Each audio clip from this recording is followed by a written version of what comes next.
Hey, hey, hey, all you tactical ninja YouTube warriors. It's Grinder McGee back in the tactical kitchen again today. I've been out for about 10 days or so. I had a cold that just knocked me out. It had my voice sounding like I was a prepubescent boy. But don't worry, I've been in the kitchen mercilessly slicing apples and driving my blades into the heart of many celeries. So I've been keeping it going even though I've been a little bit knocked out. What we have for you today is a highly requested version of the very popular SCHF42, which was only available in a recurve, now available in a straight edge design, the SCHF42D from Schrade, designed by Brian Griffin, or a Mistwalker for all you guys that hang out over at the Blade forums.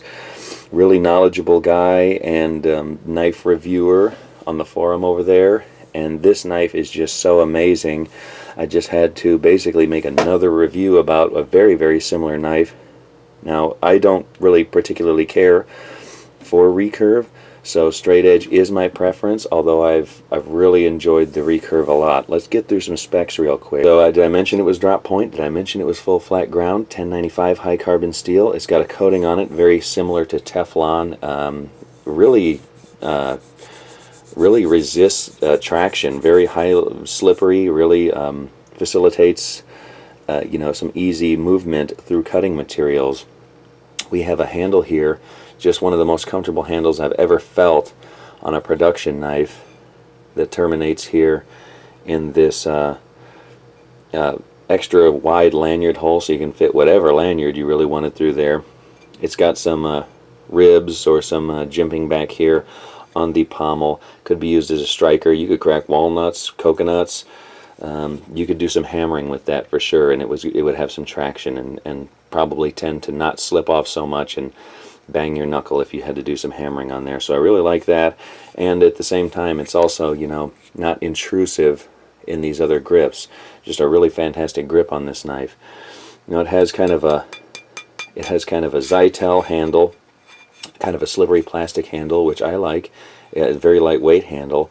Underneath these scales, I didn't bother to remove them, but underneath these scales, I think most people would call this a full tang. I would call it an exposed tang. I would really call it slab handle scale construction, because full tang is kind of a misleading term. I can go on all day about how it tends to be misleading, but there's a window milled out of the middle of this tang to reduce weight, and why wouldn't there be? Under $50 street. I think it was just like $55 on this first run right here is what I had to pay, but still, for $50 I have to say this is one of the finest 5-inch utility outdoors knives on the market, just period, and we're going to get into a lot of the reasons why. Okay, here we go. Let's do the apple test. Alright, now what are we going to talk about? I don't know. Shit, man, maybe we'll just do some cutting today. We'll just cut. Yeah, let's just cut some stuff, man. Definitely got not too much crunch going on there. This knife, out of the box, the edge is quite nice. In various grips, I really like this grip of the side holding, this variation of the side hold grip, because look at that little flare coming out there towards the blade. I really like this side hold. It doesn't. So a lot of times, I had mentioned in the Kershaw Disc and Hunter review, I think, that this side hold is also very nice, and then you have, of course, the pinch-up side hold as well, the choke-up side hold. So sometimes I like to have my thumb like right here, but on this knife, it just finds a place right there. It's very comfortable and gives a lot of control because of the shape of that dish. It gives me a lot of control, and I don't find the necessity to really choke up and put my thumb on the blade right there. If I did, I would have it up right here, and in that position I'm still quite comfortable. So I really, again, I can't say how much I appreciate the comfort level on the grip on this knife. Is just amazing. Brian Griffin. Is it Brian Griffin? I mean, or am I talking about Family Guy right now? I know it's somebody. Is it Chris Griffin? No, it's Brian Griffin. It's Brian Griffin from Family Guy. The dog, the talking dog, he designed this knife.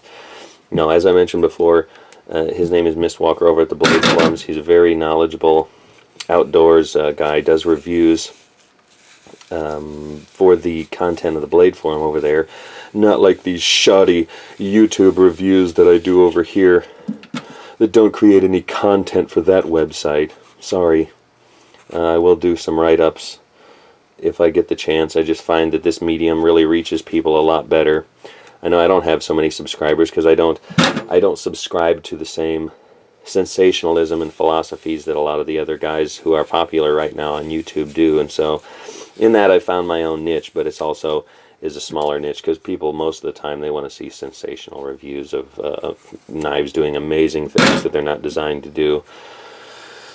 You know, to each his own. This is how I use a knife on a daily basis, and I could go out into my backyard and I could whoop upon it with a hammer. I also could I could go out and I could slaughter wild animals, and I could chop them into little bits, you know, legally, of course. I wouldn't be out there murdering anyone's cats just to review a knife, but isn't that a good idea? Anyone who's listening, perhaps you work at the ASPCA, and you know, you've got a bunch of no, please don't. Yeah, unsubscribe. All 230 subscribers that I've managed to collect over the years just totally unsubscribed as I as I suggested you to go down to your local animal shelter and dice up dead house pets as fodder for your knife reviews. Let's do some slicing on these apples and see how they create slices. Yeah, I'm sure it'll do pretty well. So these apples are kind of going off a little bit, but they're still good. Man, this thing has some really good slicing. You know, the factory out of box sharpness on this knife was quite impressive, as it was with the SCHF42, the recurve model. I'm trying not to do the so much, but you know, it's just kind of difficult when you're trying to think of something to say at every possible moment. For those of you guys listening to the audio, I want you to hear something, and for those people that can't listen to the audio, or their kids are sleeping or something, and they don't want to wake up the spouse or the kiddies, but they still want to watch knife reviews all night or all morning, then I want to have something for you to watch. That's why I'm going to annotate the cutting demo in this one, because I sure did talk a very long time about this knife, but it warrants it.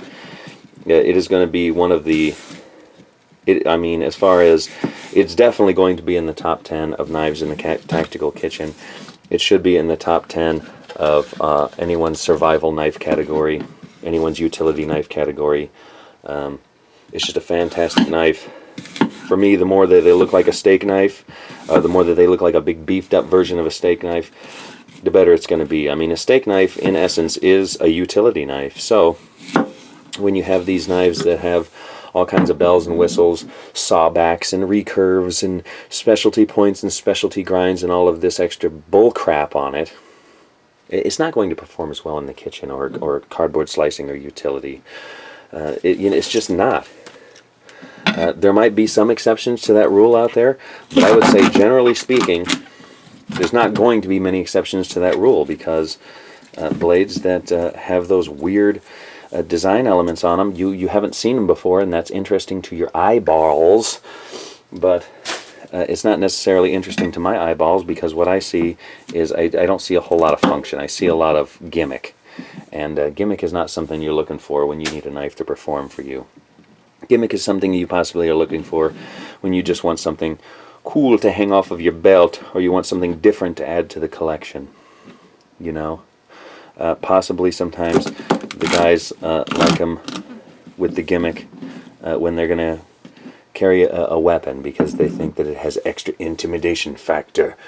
But perhaps also like something like a cold steel black talon, or something crazy like a kukri knife. But a kukri, I can't say really a kukri, because a kukri has a lot of utility application. Let's do some real quick chopping, so I'm going to shut up for just a second. Finally, right? I know. Here, let's do twos at a time, and I'm going to do the chop, chop, chop.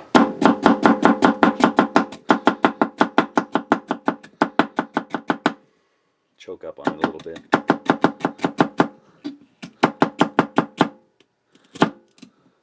Let's see, did we get all the way through? No, it wasn't chopping hard enough. This celery's a little soft also. Sorry, y'all. Couldn't resist. Celery's delicious. So, I guess we're going to have to go like this here.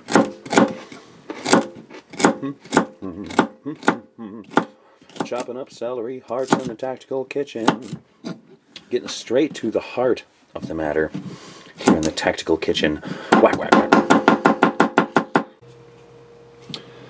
You know, Chef Gordon Ramsay taught me how to chop like this just last week. Is there really any point to me talking if I'm just going to lie through my arse? Yes, of course there is. I must create more content for the channel. Here's definitely, I don't know why it seems to be like this, but here's definitely a head of lettuce that has kind of gone off. Looks like my significant other took kind of a slice out of it for whatever reason. And it's definitely got brownish in that area, so get rid of that. Chef Gordon Ramsay. Chop off this hunk of crap down here. And whip this baby in half. Look at that. Look at the slicing power of this knife. Get down. Get the back away from the slicing power of this knife. Sorry, I know you guys have clicked off of the video already. Let's get this out of the way. That lettuce is kind of bogus looking, isn't it? Yeah, it's kind of gone off a little bit. Let's get out of the way. Let us slice up some French bread. So yes, we could use the Wachsrot, although I think that's a German knife name. Is that a German knife name? Somebody who has knife knowledge name. Please let me know if the Wachsrot is a German knife. I must know, I only buy the German knives. Look at this giant hunk of French bread. We are going to make a sandwich. So let us slice this bread. You can see the SCHF42D does what many knives do. It slices bread. Many knives do. All knives should be able to slice bread, although not all of them are as deft and comfortable and adequate. Deft, that's a knife term that I'm going to be using constantly in the tactical kitchen. How does the Schrade look on top? We're going to make a knife sandwich. Of course, why wouldn't we? Here we're going to get down to the meat of the review. The meat of the review? Now we're getting silly with it. How silly do we have to get before no one tunes in? Is anyone tuning in? Hello, 50 views in 1 week. People hate this kitchen review. Get out there in the wilderness, Andy. Nobody uses knives that way. Get out there in the wilderness and hammer them through some trees which you cut down with your teeth like a beaver. That's what people really want. Here's some thin sliced pepper jack. Oh, if you're allergic to peppers, stop watching. If you're allergic to peppers, stop watching. If you don't like cotto salami, unsubscribe. Unsubscribe. There's only 10 of you. Okay, stop with the silly, right? Here we go, making a sandwich. I'm just trying to make a sandwich. I already talked about most of the knife stuff that I got to talk about.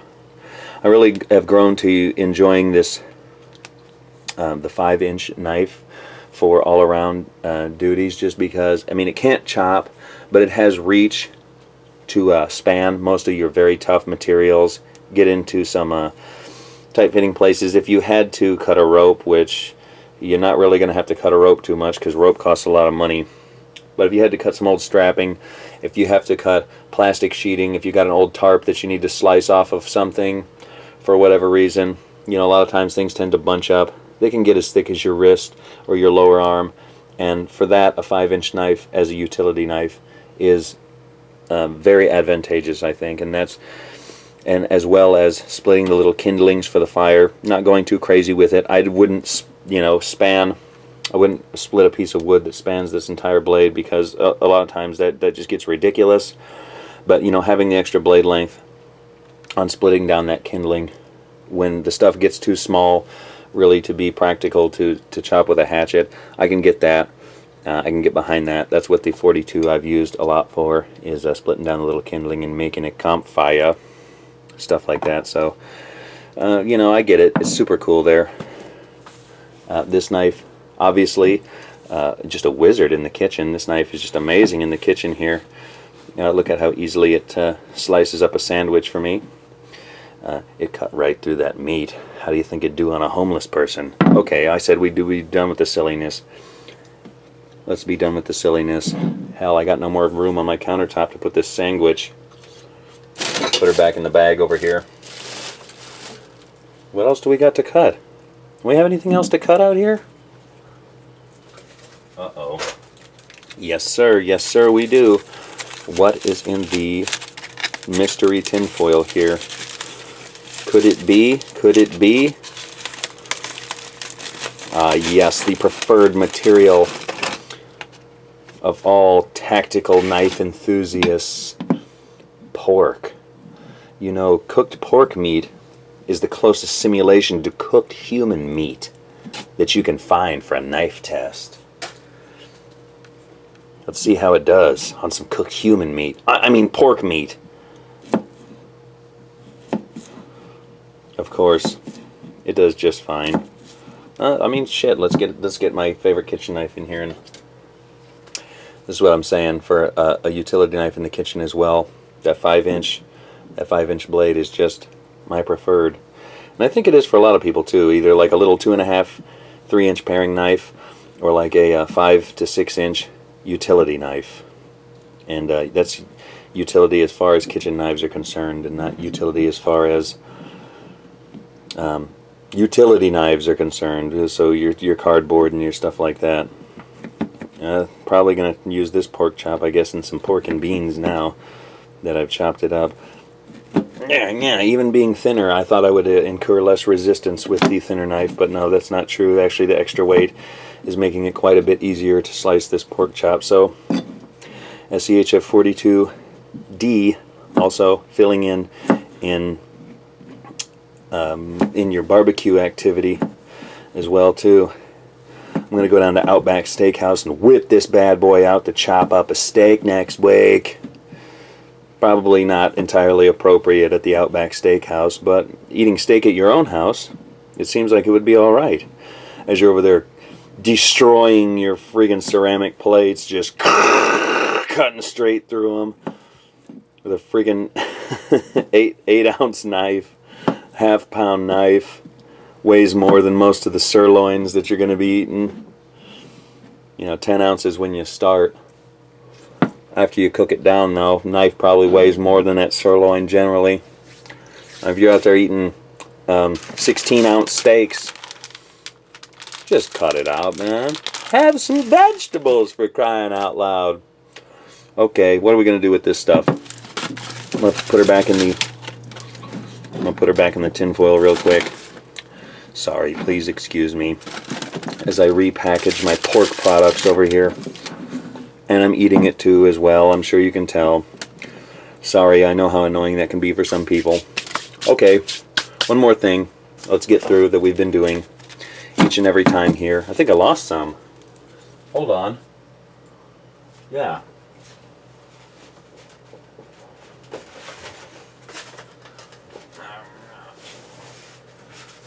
Someone's been messing with my cardboard scraps. How dare they? Okay, here we got some cardboard, as usual. Here's an entire pizza box. Not really paying attention to which way the grains are going. I think they're mostly going the same direction right now. I don't have my clip to clip them together either. That usually helps in depicting this activity. As always, be very, very, very careful and mindful of where your finger is at, or any of your body parts are at, in the path of the cutting edge. Just because you see me doing this pinch grip right here does not make this safe, and so always be mindful of where your fingers and other body parts are at when in the cutting path of a knife tool. Ding, ding, ding, ding, the more you know.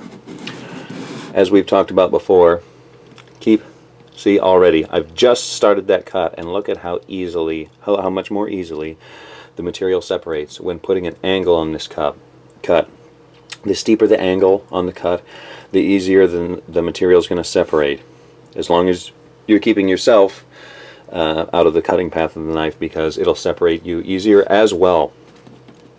But you can see already, I've just begun this cut and the material has already begun to separate so easily.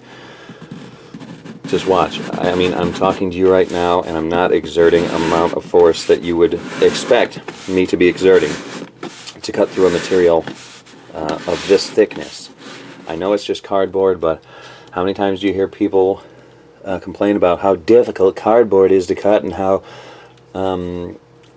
you know, how abrasive it is on the edge of the knife? But if I had made this cut perpendicular, let's just do it.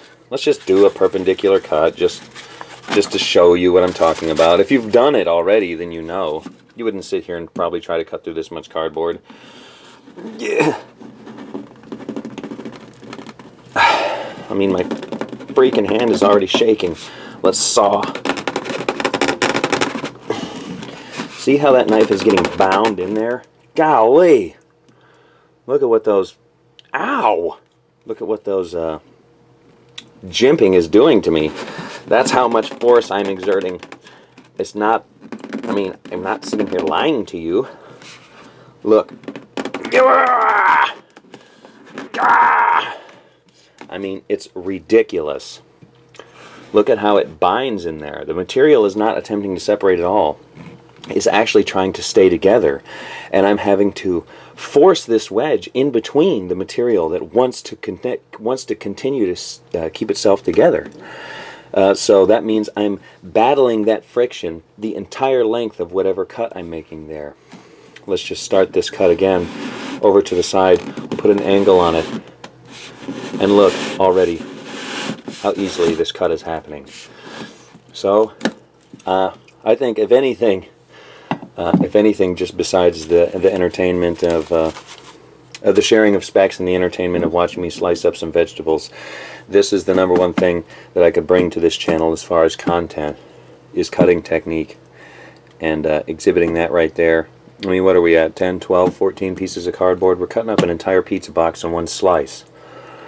It's not something that you would expect most knives to be able to do, but then again, people that aren't aware of that cutting technique, putting the angle on it, allowing the materials to separate, if you're trying to do it perpendicular, you wouldn't do it but one time with 10 layers of cardboard, and then you'd say, screw that, I'm not doing that anymore, forget that. I'll sit here and swing, swing, swing, swing, swing, swing, swing, swing, swing, just slice it up like a total boner, which you can do that too just for fun.